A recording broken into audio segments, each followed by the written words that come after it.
ونسلم على رسول الكريم اما بعد فاعوذ بالله من الشيطان الرجيم بسم الله الرحمن الرحيم ما يلفظ من قول الا لديه رقيب عتيد وقال في مقام آخر ان الله وملائكته يصلون على النبي یا ایھا الذین آمنوا صلوا علیہ وسلموا تسلیما۔ 3 مرتبہ بآواز بلند محبت کے ساتھ درود و سلام کا نذرانہ پیش کر لیں۔ اللہم صل علی سیدنا و مولانا محمد معدن الجود والکرم وعلی آلہ واصحابہ وبارک وسلم یا سلام۔ اللہم صل علی سیدنا و مولانا محمد معدن الجود والکرم وعلی آلہ واصحابہ وبارک وسلم یا سلام۔ اللهم صل على سيدنا ومولانا محمد معدن الجود والكرم وعلى آله وأصحابه وبارك وسلم يا سلام۔ صدق الله العظيم وصدق رسوله النبي الكريم الأمين الرؤوف الرحيم۔ میرے نہایت واجب الاحترام لائق صد احترام میرے بزرگوں اور نوجوان ساتھیوں، السلام علیکم ورحمۃ اللہ وبرکاتہ۔ پچھلے جمعہ المبارک کو ہم نے قرآن پاک کے حوالے سے گفتگو کی تھی،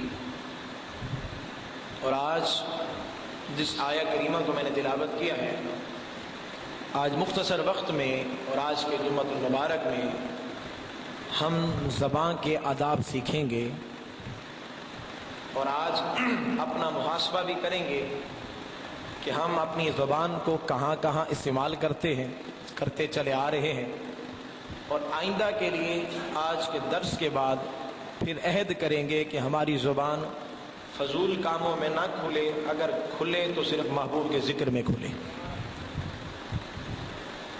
یاد رکھنا، جس آیہ کریمہ کو میں نے تلاوت کی ہے، میرا رب فرماتا ہے جب انسان بولتا ہے، گفتگو کرتا ہے، جو کچھ بھی وہ بولتا ہے، جو اس کی زبان سے نکلتا ہے، اللہ رب العزت کی طرف سے فرشتے کی ایک ڈیوٹی لگی ہوئی ہے، جو کچھ تمہاری زبان سے تمہارے منہ سے نکلتا ہے وہ فرشتہ اس کو لکھ لیتا ہے۔ فرشتہ اس کو، یہ اپنے دماغ میں بٹھا لیں کہ فرشتہ اس کو لکھ لیتا۔ یہی زبان ہے کہ المرء مخفی تحت لسانہ، ہر انسان اپنی زبان کے نیچے پوشیدہ ہے، چھپا ہوا۔ اگر کسی انسان سے ملاقات ہو، ہم جانتے پہچانتے نہ اس کو، وہ ہمارے سامنے آ کر اپنی پرسنالٹی ہے اس کی، ایک اپنا ایک عزت اور وقار ہے، وہ آرام سے خاموشی سے آگے بیٹھ جائے، اور ہم نہیں جانتے، اس کا تعارف نہیں ہو ہمیں، اور ہم دیکھ کر یہ سمجھیں گے کہ شاید بہت علم والا ہے، ابھی تک وہ بولا نہیں، چپ بیٹھا ہے، اس کی پرسنالٹی بتا رہی ہے، اس کی شخصیت ہمیں بتا رہی ہے کہ وہ علم والا ہے اور عقل مند بھی نظر آتا ہے۔ یہ زبان ایک ایسی چیز ہے کہ انسان اس کے نیچے چھپا ہوا ہے، جب تک وہ بولتا نہیں ہم نے یہ سمجھا ہے کہ بہت عقل مند ہے، بہت بڑا عالم نظر آتا ہے، شخصیت یہ بتاتی ہے کافی نالج ہے اس کے پاس، کافی معلومات تعلیم ہے اس کے پاس، لیکن جو ہی وہ اپنی زبان کھولتا ہے اور جہلانہ گفتگو شروع کرتا ہے تو اندازہ ہو جاتا ہے یہ کتنے پانی میں ہے۔ زبان پوشیدہ ہے کہ نہیں؟ انسان کی شخصیت چھپی ہوئی ہے، بولے ذرا، چھپی ہوئی ہے نا؟ آپ نے بولا نہیں تو اس وقت تو آپ کا ایک وقار تھا، اور جب آپ بولنے لگے، جب آپ نے کلام کیا تو اگلے بندے کو یہ بات سمجھ میں آ گئی، ہم تو عالم سمجھ رہے تھے، کوئی جاہل آدمی ہے، ہم نے تو عقل مند سمجھا تھا، یہ تو کوئی بے وقوف نظر آتا ہے۔ جب تک تم خاموش تھے، جب تک زبان حرکت میں نہ آئی تھی، اس وقت تک لوگوں کے تصورات کچھ اور تھے، اور جب تم نے بولنا شروع کیا تو خیالات بدل گئے۔ اس لیے آج ہم اس زبان کے حوالے سے گفتگو کریں گے، اور یہی جاننا چاہتے ہیں کہ جب ہم بولتے ہیں تو کیا کلام کرتے ہیں، ہمارا ہر جملہ فرشتہ لکھتا ہے، اور ہمارا دن بھر کن باتوں میں گزرتا ہے، یہ آج ہم اپنا محاسبہ کریں گے۔ اور سنو، یاد رکھنا اس بات کو بھی کہ اگر انسان کہیں ایسی جگہ پر پھسل جائے، ہمیں پانی ہوتا ہے، کوئی ایسی چیز ہوتی ہے کہ انسان کا قدم پھسل جاتا ہے، انسان گر جاتا ہے، چوٹ لگ جاتی، قدم کا پھسلنا انسان کو بچا سکتا ہے، لیکن زبان کا پھسلنا وہ انسان کو نہیں بچا سکتا۔ ایک دفعہ جو زبان سے نکل گیا بس وہی ہے۔ آقا علیہ السلام نے ارشاد فرمایا یہ زبان کا معاملہ بڑا حساس ہے، سوچو جب گفتگو کیا کرو تو غور و فکر کے ساتھ، سوچو بچار کے ساتھ گفتگو کیا کرو، جب تمہاری گفتگو ہو ہر لمحہ. بلکہ ہم نے نصیر نظامی کی ابتدا میں کتاب پڑھی تھی مفید الطالب نے، اس میں ایک جملہ تھا فکر مرارا ثم قل، کہ 100 مرتبہ تو پہلے سوچ جو تو کہنا چاہتا ہے، 100 مرتبہ اسے تول، اس کا وزن کر، اس کے بعد تو کلام کر. اور آج ہم کیا کرتے ہیں؟ ہم کلام کرتے رہتے ہیں، پھر کبھی فرصت ملے تو ہم سوچتے ہیں کہ یار ہم نے کلام کیا کیا، ہم نے کیا کہہ دیا. تو آج سے ہی اپنا محاسبہ بھی کرنا ہے. آج کا جو درس ہے وہ زبان کے ادب کے حوالے سے ہے. ہمیں محاسبہ بھی کرنا ہے اپنا، جو ہمارا وقت گزرا ہے اور جو گزرتا ہے وہ کن اوقات میں گزر جاتا ہے. اور آئندہ کے لیے ہم نے عہد بھی کرنا ہے کہ اگر ہمارا وقت کسی فضولیات میں گزرتا ہے تو آج سے اپنی زبانوں کو تالے لگائیں گے. اگر زبان کھولیں گے تو ہم اپنے محبوب کے ذکر میں کھولیں گے. آج سے ہمیں عہد کرنا ہے. بخاری شریف کی حدیث نمبر 10 پہلی جلد میں آقا علیہ الصلوۃ والسلام نے ارشاد فرمایا المسلم من سلم المسلمون من لسانه ویده. اس حدیث کو غور سے سمجھنا کیونکہ وقت بہت مختصر ہوتا ہے. میں چند باتیں سمجھا پاتا ہوں، بہت ساری باتیں رہ جاتی ہیں کیونکہ وقت اجازت نہیں دیتا مجھے، لیکن یہاں جو چند باتیں ہوتی ہیں ان کو اپنے ذہنوں میں رکھنے کی کوشش کیا کریں. میرے محبوب نے فرمایا کہ مسلمان وہ ہے کہ جس کی زبان اور جس کے ہاتھ سے دوسرے مسلمان محفوظ رہے.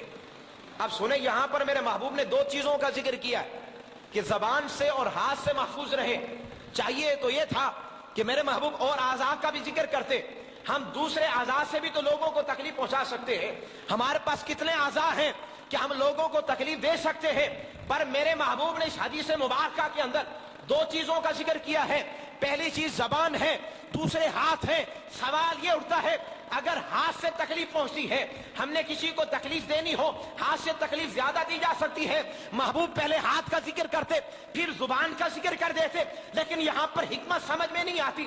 پہلے محبوب نے زبان کا ذکر کیا ہے پھر ہاتھ کا ذکر کیا ہے کہ مسلمان وہ ہے جس کی زبان سے، جس کے ہاتھ سے دوسرے مسلمان محفوظ رہے. غور کرنے سے پتہ چلتا ہے دوستو، جب ہمیں کسی تکلیف دینی ہوتی ہے، جب ہم ہاتھ سے تکلیف پہنچانا چاہتے ہیں، طریقہ کار یہ ہوتا ہے اگر ہم نے کسی دوسرے شخص کو تکلیف دینی ہے اس کا سامنے ہونا ضروری ہوتا ہے. اگر ہم ہاتھ سے تکلیف دینا چاہیں، سامنے کوئی بندہ موجود نہ ہو، ہم اسے کوئی تکلیف نہیں دے سکتے. اور ہاں، اگر ہاتھ سے تکلیف دینا چاہتے ہو، تمہارے ہاتھ کے اندر کوئی ہتھیار بھی ہونا چاہیے، کوئی اسلحہ بھی ہونا چاہیے، کوئی ڈنڈا بھی ہونا چاہیے، کوئی تو ایسی چیز ہو جو تو اپنے مسلمان بھائی کو تکلیف پہنچا سکے. ارے یہ ہاتھ زیادہ تکلیف دیتا ہے، پر میرے محبوب کے فرمان کو سلام ہے. میرے محبوب فرماتے نہیں، پہلے زبان ہے، ہاتھ بات کے اندر ہے. اگر تو کسی کو ہاتھ سے تکلیف دے گا، ہاتھ سے تکلیف پہنچانا چاہتا ہے، ہاتھ سے تکلیف دینے کے لیے سامنے والے کا ہونا ضروری ہے، ہاتھ میں کچھ ہونا بھی ضروری ہے. پر ایک زبان ایسی چیز ہے جب تو کسی کے خلاف بات کرتا ہے، تو یہاں بیٹھا ہو، دوسرا سعودیہ میں ہو، تو یہاں بیٹھا ہو، دوسرا امریکہ میں ہو، تو یہاں بیٹھا ہو، دوسرا لندن میں بیٹھا ہو، ایک لمحے میں جب تیری وہ بات سنے گا تو اس کو وہیں تکلیف پہنچے گی. یہ زبان اتنی ایسی چیز ہے کہ ہاتھ کا دائرہ کم ہے، چند لمحے، چند دور دور تک لوگ بیٹھے ہیں. اگر ہم کسی کو تکلیف پہنچانا چاہیں تو یہاں تک تو ہاتھ سے پہنچائی جا سکتی ہے، لیکن زبان ایک ایسی چیز ہے، اس کا دائرہ بہت وسیع ہے، بہت وسیع ہے، اندازہ نہیں لگا سکتے. آپ دنیا کے کسی کونے پر بیٹھے ہو، دوسرا کسی کونے پر بیٹھا ہو، تو ہم اس زبان سے دوسرے کو تکلیف دے سکتے یا نہیں دے سکتے؟ دے سکتے ہیں. بس یہ آج اپنا محاسبہ کرنا ہے. یہی ہم نے سوچنا ہے کہ ہم کیا کرتے ہیں، ہمارا دن کن لمحات میں گزرتا ہے، ہم کتنوں کو تکلیف دیتے ہیں. میرے محبوب نے فرمایا مسلمان وہ شخص ہے جس کی زبان سے اور ہاتھ سے دوسرے مسلمان محفوظ رہے. یہ میرے محبوب کا قول ہے، بخاری شریف کا حوالہ دے رہا ہوں. تو پھر ہم اپنے آج محاسبہ بھی کریں کہ ہم اپنے ہاتھوں سے کتنوں کو تکلیف دیتے ہیں، اور آج یہ بھی محاسبہ کریں کہ ہم اپنی زبان سے کتنوں کو تکلیف دیتے ہیں. ہمارا سارا دن کیسے گزرتا ہے، ہم کتنے معاملات کے اندر جھوٹ سے سہارا لیتے ہیں، کتنا ہمارے جو گیدرنگ ہوتی ہے، جو ہماری سوسائٹی ہوتی ہے جہاں ہم اپنے دوستوں کے ساتھ بیٹھتے ہیں، وہاں غیبت کتنے لوگوں کی جاتی ہے. موضوع کیا ہوتا ہے جس موضوع پر ہم آپس میں یار بیٹھ کر گفتگو کرتے ہیں، وہ موضوع کیا ہوتا ہے؟ ایک آدمی کو لینا اور اس کے خلاف باتیں کرنا. اور سنو، یہ فرق بھی سن لو. غیبت کسے کہتے ہیں؟ غیبت یہ ہے کہ ایک چیز میرے اندر پائی جائے، ایک برائی میرے اندر پائی جائے، اس کا ذکر کسی اور کے سامنے کرنا. وہ برائی پائی جاتی لیکن اس کا ذکر کرنا بھی گناہ ہے. الغیبت اشد من الزنا. یہاں لوگ کہتے ہیں زنا تو بہت بڑا گناہ ہے، اور یہ قول یاد نہیں آتا کہ غیبت زنا سے بھی بڑا گناہ ہے. کہ ہم کسی کے کلام کسی کے حوالے سے گفتگو کرتے ہیں, کسی کے خلاف ہم بات کرتے ہیں, حالانکہ وہ برائی اس کے اندر پائی جاتی ہے. ارے دوستو, اور کوئی چیز کسی میں پائی بھی نہ جاتی ہو, کوئی برائی نہ پائی جاتی ہو, لیکن اس کا ذکر کرنا, کسی کے سامنے کہنا جی وہ فلاں تو شخص ایسے کرتا ہے, فلاں ایسا کرتا ہے, فلاں ایسا کرتا ہے, حالانکہ وہ برائی اس میں نہیں پائی جاتی. یہ غیبت نہیں ہے, یہ تہمت ہے, جو غیبت سے بھی بڑا گناہ ہے. یہ غیبت نہیں, تہمت ہے, اس سے بھی بڑا گناہ ہے. اور ہم سوچیں تو ہمارے لمحے کیسے گزرتے ہیں, ہر لمحہ کیسے گزرتا ہے. اور قربان جائیے اپنے محبوب کے فرمان پر, قربان جائیے اپنے محبوب کی عصمت پر. سنو, تم تصور بھی نہیں کر سکتے کہ تمہارا رب تم سے کتنا پیار کرتا ہے. تم سوچ بھی نہیں سکتے تمہارا رب تمہیں کتنا چاہتا ہے, کتنی محبت کرتا ہے. حضرت امام رازی نے تفسیر کبیر میں رحمت اللہ علیہ حوالہ دیتے, سنو اس بات کو, فرماتے ہیں ایک شخص ہوگا قیامت کے دن, اسے حکم ملے گا رب کی طرف سے, جاؤ جنت میں داخل ہو جاؤ. محبت سے کہہ دیتے, شاید یہی کلمات تمہارے بھی جو میں سنانے والا ہوں, شاید یہی کلمات ہمارے بھی قبول ہو جائیں. جاؤ جنت میں داخل ہو جاؤ. اب وہ شخص اپنے اعمال کی طرف دیکھتا ہے کہ میرا تو کوئی عمل نظر نہیں آتا, میں نے تو کوئی ایسا عمل نہیں کیا. اپنے شب روز پہ نظر ڈالتا ہے, لیل و نہار پہ نظر ڈالتا ہے, میں نے تو کوئی ایسا عمل نہیں کیا, کوئی نیکی نہیں کی. سارا دن تو جھوٹ بولتا تھا, غیبتیں کرتا تھا, حسد رکھتا تھا, منافقت کا سہارا لیتا تھا, سارا دن میرا گناہ میں گزرتا تھا. اور میرا رب فرما رہے جاؤ تمہیں جنت میں داخل ہو جاؤ. وہ رو کے عرض کرتا ہے, مولا میرا تو کوئی عمل مجھے نظر نہیں آتا, پر تو حکم فرما رہا ہے میں جنت میں جاؤں, مجھے بتا تو دے وہ کون سا عمل ہے جو تیری بارگاہ میں محبوب بن گیا ہے. کون سا عمل ہے جو تجھے پسند آ گیا ہے اور تو مجھے جنت کا حکم دے رہا ہے. اور سنو میرے رب نے کیا ارشاد فرمایا. اب رب اسے کیا جواب دیتا ہے, رب کو کیا پسند آیا ہے, تم تصور بھی نہیں کر سکتے کہ رب تم سے کتنا پیار کرتا ہے. میں رب فرماتا ہے میرے بندے, ایک رات کو تو سو رہا تھا, نیند تجھ پر غالب تھی, تو نے کروٹ بدلی, کروٹ بدلتے ہوئے تیرے منہ سے نکلا تھا اللہ. ایک مرتبہ تو نے پکارا تھا اللہ, تیری وہ زبان سے نکلا. تو کروٹ بدل کر سو گیا تھا, پر میں سونے سے پاک ہوں, میں کھانے سے پاک ہوں, میں ہر وقت جاگتا رہتا ہوں. تو سو گیا تھا, تجھے خبر بھی نہ تھی کہ تو نے میرا نام لیا ہے, پر میں جاگ رہا تھا, میں سن رہا تھا کہ میرے بندے نے مجھے نیند میں پکارا ہے. ارے تو نے اتنی محبت سے پکارا تھا, میں وہ تیرا عمل کیسے ضائع کر دیتا. تو نے نیند میں پکارا تھا, میں وہ تیرا عمل کیسے ضائع کر دیتا.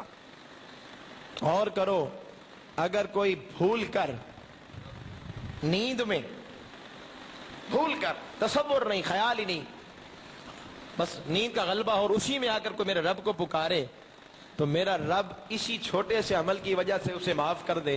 اور جب آپ کے لبوں سے سبحان اللہ نکلے گی تو رب کی عظمت کیسے, کیا ہی اچھا ہے کہ آج سے اپنی زبان کھلے, بھولے سے کوئی اللہ کا نام لے, اسے اتنا اجر ہے. اور اگر کوئی ہر لمحے میرے محبوب پہ درود و سلام بھیجتا رہے تو اس کی عظمت کیا ہوگی, سوچ بھی نہیں سکتے. ہم آج اپنا محاسبہ نہیں کرتے. بہت سی باتیں ہوتی ہیں خواتین کے اندر ہوتی ہیں, خدا کا قہر, معاذ اللہ, خدا کا غضب ہو گیا ہم پر, ایسے الفاظ استعمال کرنے چاہیے. نادانی میں ہم پتہ نہیں کیا کیا کہہ جاتے ہیں. آپ سمجھتے ہیں جھوٹ بولنے سے کچھ نہیں ہوتا. جھوٹ بولنا, رحمت کا فرشتہ اس انسان سے دور ہو جاتا. جھوٹ بولنے سے اتنی بدبو پیدا ہوتی کہ فرشتہ اس کے قریب نہیں رہ سکتا, اور ہم سارا دن جھوٹ بولتے. اور غیبت, جو برائی پائی جاتی ہو اسے کہنا غیبت, اور وہ برائی پائی نہ جاتی ہو ویسے ہم کتنی تہمتیں لگاتے ہیں. اپنا محاسبہ کرتے چلے جائیں. ہمارا جمعہ نہیں, ہماری تربیتی نشست بھی چل رہی ہے.